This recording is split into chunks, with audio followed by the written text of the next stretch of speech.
సుబ్రహ్మణ్య భుజంగ స్తోత్రాన్ని ప్రతిరోజు నియమంగా చదువుకునేటటువంటి అలవాటు ఉన్నవాడికి చిట్ట చివర జ్యోతిస్వరూపంతో సుబ్రహ్మణ్యుడు దర్శనమిచ్చి స్కందలోకానికి తీసుకెళ్తాడు అంటారు. అంత శక్తివంతమైనటువంటి సుబ్రహ్మణ్య భుజంగాన్ని తిరుచెందూరుని సముద్రపుట్టున ద్రవిడ దేశంలో ఉంది క్షేత్రం. ఆ తిరుచెందూరులో కూర్చుని శంకరాచార్యులు వారు రచన చేశారు. ఆయన ఆ స్తోత్రాన్ని రచన చేసేటప్పుడు మొట్టమొదట విఘ్నేశ్వరుణ్ణి ప్రార్థన చేశారు. ఆ ప్రార్థన చేస్తూ బహు చిన్న శ్లోకాన్ని ఒకదాన్ని ఇచ్చారు.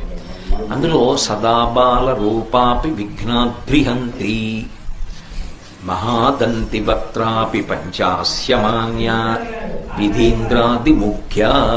విధీంద్రాదిమృగ్యా గణేశాభిధామే విధత్తాం శ్రియం కాపి కళ్యాణమూర్తి.